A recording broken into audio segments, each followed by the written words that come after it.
इस वक्त ज़िला यमुनानगर के अंदर एक मामला बहुत ही गंभीरता से तूल पकड़ता जा रहा है।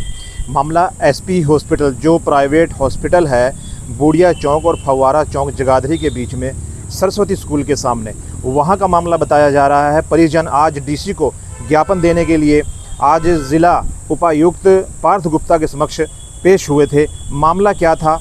मामला गर्भवती महिला के पेट में पट्टी छोड़े जाने का था। पूरा मामला क्या है हम आपको वीडियो के माध्यम से सुनवा रहे हैं। उन्होंने वकील साहब सिंह गुर्जर को किया, वो भी अपना पक्ष रख रहे हैं मीडिया के सामने, और जो गर्भवती महिला के जो पति हैं उन्होंने भी अपना पक्ष रखा है। पूरा वीडियो आप सुनिए, देखिए क्या कहते हैं। आप लोग देख सकते हैं कि ग्राम पंचायत बीबीपुर का जो मामला था, मेहर खातून का, वो इस वक्त यहाँ पर डीसी साहब को ज्ञापन देने के लिए पहुँचे हैं। काफ़ी संख्या में लोग जो है यहाँ पर इस वक्त मौजूद हैं।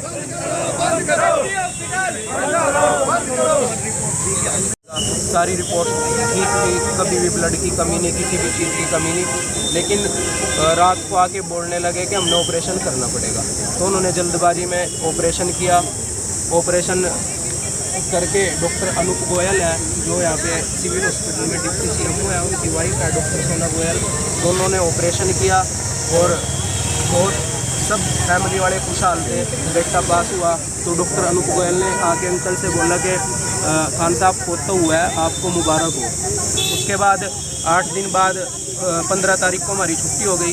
3 दिन बाद तो हम 8 दिन बाद दोबारा हॉस्पिटल आए। टांके कट गए, बिल्कुल ठीक था सारा मामला। उसके बाद टांकों में पस पड़ी।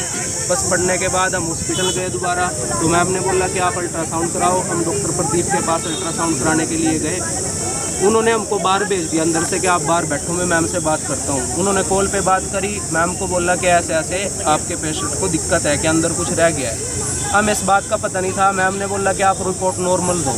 उन्होंने रिपोर्ट नॉर्मल दी, तो हम दोबारा वहाँ पे गए। उन्होंने बोला कि इसमें अंदर थोड़ी सी पस है, ये दवाइयों से ठीक नहीं होगी, ऑपरेशन ये दोबारा खोलना पड़ेगा। हम बोले कि अभी तो ऑपरेशन हुआ है कि अब दोबारा फिर ऑपरेशन होगा, खोलना क्यों पड़ेगा, इतनी बड़ी कौन सी बात है। हम दूसरे हॉस्पिटल में गए, BM हॉस्पिटल है बूढ़िया में, डॉक्टर गौरव शर्मा। उन्होंने बोला कि हम 15 दिन एंटीबायोटिक देंगे, उससे ठीक हो जाएगा। उन्होंने एंटीबायोटिक थी, वो पस नीचे से सूख गई। उसके बाद वो ठीक थे, तो 4-5 दिन बाद दोबारा दर्द होना शुरू हुआ, बहुत दर्द हुआ। फिर हम दोबारा हॉस्पिटल गए, BM हॉस्पिटल। उन्होंने हमसे बोला कि आप मेहता पे जाके, डॉक्टर निखिल मेहता है, उन पे अल्ट्रासाउंड कराओ। तो हम वहाँ पे गए, उन्होंने अल्ट्रासाउंड किया। उन्होंने बोला कि इसमें क्लियर नहीं दिख रहा है और मैंने CT स्कैन करना पड़ेगा। उन्होंने CT स्कैन किया। CT स्कैन में भी उन्होंने सब कुछ क्लियर दिख रहा है, उसकी जो फिल्म है उसमें सब, लेकिन उन्होंने रिपोर्ट फिर भी नॉर्मल दी। तो फिर हम दोबारा हॉस्पिटल गए। उन्होंने बोला कि आप ऐसा करो, एक बार डॉक्टर चड्डा हैं, उनसे जाके मिलो, उनको दिखाओ, अच्छे सर्जन हैं। हम वहाँ पे गए। डॉक्टर निखिल मेहता ने हमारे जाने से पहले उनको कॉल कर दी थी कि ऐसे ऐसे सीरियस है मैटर। तो उन्होंने बोला कि इमीडिएटली इसका ऑपरेशन करना पड़ेगा। और इसमें 95% चांस ये भी है कि जो इसकी आंत है वो काट के पेट पे लगानी पड़ेगी और एक अलग से स्टमक बनाना पड़ेगा पेट को। तो हम घबरा गए थे। हम घबरा के वहाँ से 26 सेक्टर ओजस हॉस्पिटल है पंचकुला में, वहाँ पे गए। वहाँ पे 23 मई को हमारा CT स्कैन हुआ दोबारा। तो CT स्कैन में वहाँ पे क्लियर आ गया कि अंदर गाउस पीस छूटा हुआ है, बहुत बड़ा पट्टी का टुकड़ा छूटा हुआ है। तो उन्होंने फिर रात को सारी रिपोर्ट्स करी। अगले दिन ऑपरेशन किया। 23 मई को ये ऑपरेशन हुआ। उसमें ये पट्टी का टुकड़ा उसमें से निकला अंदर से, और फिर उसकी वजह से आंत गड़ गई थी, तो उन्होंने वो आंत काटी और फिर वो स्टमा ऐसे ही पेट पे बनाना पड़ा। जी हमारे साथ साहब सिंह जी मौजूद है। सर, कितना बड़ा मामला है, डॉक्टर को भगवान का रूप कहा जाता है और एक माँ और बेटे पे जो है जान की बनाई है, क्या कुछ कहना चाहोगे? बड़े दुख का विषय है कि इतने बड़े हॉस्पिटल जिस पर पूरी दुनिया, पूरी जनता विश्वास करती है, आज उन्होंने विश्वासघात करने का काम किया। और दुख की बात यह है कि इस बड़े हॉस्पिटल के डॉक्टरों ने यदि रिपोर्ट सही से बनाई होती, क्योंकि 13 मार्च को ऑपरेशन होता है और पहला जो अल्ट्रासाउंड होता है 1 अप्रैल को होता है, यदि वो सही रिपोर्ट बनाते इसकी जान बच जाती। परंतु जानबूझकर डॉक्टरों से मिलकर, उनके साथ मिलकर ये गलत रिपोर्ट बनाने का काम किया, उनको गुमराह करने का काम किया। इससे ज़्यादा दुख की बात है कि यह मामला मामले से एक सरकारी हॉस्पिटल के डिप्टी सीएम भी जुड़े हुए हैं, जो उनकी वाइफ का वहाँ जाकर के 9:15 बजे या 9:15 बजे तक वहाँ ऑपरेशन करते हैं। और दुख की बात है कि जल्दबाजी में ये सारी घटनाक्रम को अंजाम दिया जाता है। और जो आपने कहा भगवान का रूप, मैं मानता हूँ कि इन डॉक्टरों को भगवान का रूप आज भी भगवान के रूप में ओजस हॉस्पिटल के डॉक्टर आए हैं, जिन्होंने सारे घटनाक्रम का वीडियोग्राफी बनाई और उन्होंने कहा कि इनके खिलाफ कार्रवाई करने का काम कीजिए। और इससे ज़्यादा दुख की बात है कि यदि ये अल्ट्रासाउंड, मेहता अल्ट्रासाउंड और प्रदीप टहलान डॉक्टर यदि सही रिपोर्ट बना देते या सही जानकारी देते तो महिला की जान आने पर नौबत न आती। और आज देखिए, जिस परिवार ने खुशियाँ आनी थी, आज वो सड़कों पर खड़ा हुआ न्याय के लिए। तो इस मामले को लेकर हमने उपायुक्त महोदय को कंप्लेंट किया है, क्योंकि मेडिकल एसोसिएशन से जुड़ा हुआ है, मेडिकल लाइन से जुड़ा हुआ है। एक कमेटी गठित करने का आश्वासन डीसी साहब ने दिया। और मैं आपके चैनल के माध्यम से जनता से प्रार्थना करता हूँ, इस महिला को इंसाफ दिलाने के लिए मुहिम से जुड़े। और हमने डीसी साहब से प्रार्थना की है कि आज तक इन अस्पताल के खिलाफ कभी सबूत नहीं मिला करते थे, लेकिन पूरी वीडियोग्राफी, पूरा रिकॉर्ड और पूरी वो फर्जी अल्ट्रासाउंड की और सीटी स्कैन की वो रिपोर्ट साथ लगी हुई है, जो उन्होंने फर्जी तैयार की है और जिसमें सारी बातों को छिपाया गया। केवल मात्र एक गैस या रसोई बताकर इनको गुमराह किया गया है। तो मुझे लगता है कि चैनल के माध्यम से प्रार्थना करूंगा, इस महिला के परिवार को जल्दी से इंसाफ मिले। और यदि इस इंसाफ में देरी हुई, हमारे संगठन के साथी है, हम आंदोलन की तरह इंसाफ को लेकर रहेंगे। सर, क्या लगता है सारे जो है रिपोर्ट जो डॉक्टर्स हैं और जहाँ से रिपोर्ट्स आई है सब मिले हुए हैं? देखिए, इसमें जिन डॉक्टरों को जो मिले हुए थे उनके हमने बाई नेम बाकायदा हॉस्पिटल के नाम लिखे हुए हैं। एक डॉक्टर जो बोडिया से है, डॉक्टर BM हॉस्पिटल जो गौरव शर्मा है, हमने उसके ऊपर आरोप नहीं लगाए, क्योंकि उस डॉक्टर की कोई गलती नहीं थी। वो बार बार सीटी स्कैन और अल्ट्रासाउंड के लिए लिखता रहा, भेजता रहा, लेकिन ये लोग उसको गलत रिपोर्ट बनाकर देते रहे।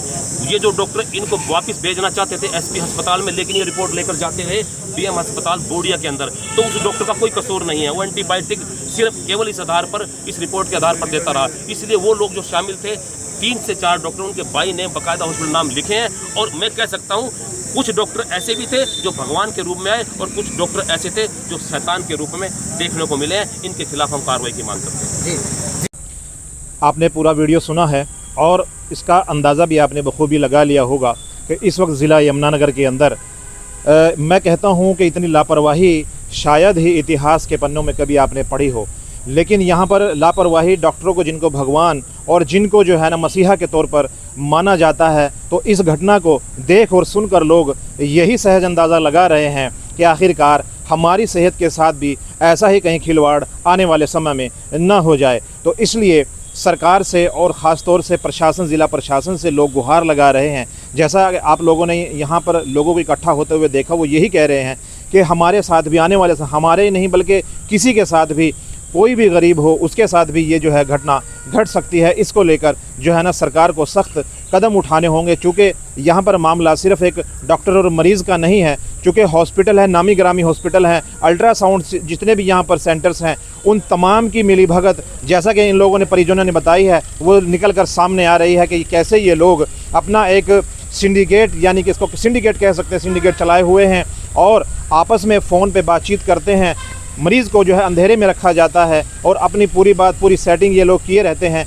तो ये लोग प्रशासन से, डीसी साहब से और सरकार से यही मांग करने के लिए आज पहुंचे थे कि जैसा हमारे साथ हुआ, आने वाले समय में किसी भी गरीब परिवार के साथ इस तरह की हरकत या फिर इस तरह की कोई बात सामने ना आए। तो इससे पहले ऐसे भ्रष्टाचार या फिर ऐसी गलत चीज़ों के ऊपर कार्रवाई तुरंत प्रभाव से होनी चाहिए। जितनी मेडिकल एसोसिएशन है उनसे भी कहना चाहेंगे और यहाँ के जो हमारे हरियाणा के स्वास्थ्य मंत्री हैं उनसे भी कहना चाहेंगे कि इस चीज़ के ऊपर तुरंत प्रभाव से संज्ञान लेकर ऐसी चीज़ों को जो है ना बंद किया जाए। क्योंकि गरीब परिवारों के पास इस वक्त जो है इतनी महंगाई के दौर में पैसा बहुत कम होता है, लिमिटेड पैसा होता है, लेकिन जब इस तरह की बातें सामने आती हैं तो उनके फिर खर्चे बढ़ जाते हैं, उनको परेशानियाँ अलग होती हैं, माली जो है नुकसान अलग होता है, आर्थिक हानि अलग होती है और जो उसके जिस्म से जो खिलवाड़ होता है, उसकी सेहत से जो खिलवाड़ होता है, उसका तो पूछिए ही मत। तो यहाँ पर इस वक्त राजनीतिक दबाव कह लीजिए, डॉक्टर लोग जो है ना इधर उधर से फैसले की भी बात करने की बात हो रही है, सामने आ रही है। जैसे परिजनों ने बताया कि हमारे ऊपर प्रेशर बहुत है, तो इसलिए हम प्रेशर ना मानते हुए, समझौता ना मानते हुए सरकार से गुहार लगाने के लिए डीसी पार्थ गुप्ता के दरबार में पहुंचे थे कि हमें इंसाफ दिलाया जाए और ऐसे दोषियों के खिलाफ सख्त से सख्त कार्रवाई की जाए। मामला आपने पूरा सुन लिया है। यहाँ पर 2 मतलब एक मेहता डॉक्टर हैं, निखिल मेहता, वो अल्ट्रासाउंड करते हैं, उनका नाम आ रहा है। प्रदीप अल्ट्रासाउंड वालों का नाम आ रहा है। BM हॉस्पिटल जो बूढ़िए का है, उनका नाम भी है, लेकिन उनका नाम जैसा इन्होंने बताया परिजनों कि हम उनके ऊपर कोई आरोप नहीं लगा रहे हैं, उन्होंने अपनी तरफ से पूरी कोशिश की थी, लेकिन नाम उनका भी है। लेकिन सबसे बड़ा जो नाम है वो एसपी हॉस्पिटल का है, जिन्होंने ऑपरेशन के दौरान गर्भवती महिला के पेट के अंदर बहुत बड़ी पट्टी या कॉटन इसको कह लीजिए वो छोड़ दी थी, और फिर जब उसको महिला को दर्द होने लगा तो उनको गुमराह किया जाने लगा, कभी अल्ट्रासाउंड कभी सीटी स्कैन, तो तमाम तरह की रिपोर्टों के अंदर उलझाकर फिर परिजनों ने सोचा कि ज़िले के अंदर हमें ये तमाम बातें शीशे की तरह साफ नज़र नहीं आ रही हैं, तो इसलिए उन्होंने पंचकूला का रुख किया। तो जब पंचकूला पहुँचे तो वहाँ पर डॉक्टरों ने जब कहा, रिपोर्ट ली, रिपोर्ट के बाद अपनी पूरी उनके सामने कच्चा चिट्ठा रखा कि अंदर जो है पट्टी छोड़ी गई है, इसलिए इसका ऑपरेशन बहुत ज़रूरी है, तो उसका ऑपरेशन किया गया। और पूरी वीडियोग्राफी जहां से मरीज़ को ले जाया गया था, मतलब जहां से मरीज़ को शुरुआत हुई थी मरीज़ की, और ऑपरेशन थिएटर तक पूरी वीडियोग्राफी पंचकूला हॉस्पिटल ने की है, ताकि आने वाले समय में अगर कोर्ट केस भी हो तो हम लोग अपनी पूरी रिपोर्ट कोर्ट के सामने रख सकें। क्योंकि इस तरह की बातें होती हैं तो मतलब कोई भी संस्था हो उसको अपने बचाव के लिए इस तरह के प्रूफ, इस तरह के एविडेंसेस रखने पड़ते हैं, ताकि समय पर उसको पेश किया जा सके और हमारा बचाव किया जा सके और पीड़ित के साथ इंसाफ हो सके। तो मैं अलीजान रौनक, पॉलिटिकल स्टैंड समाचार, बहुत बहुत शुक्रिया।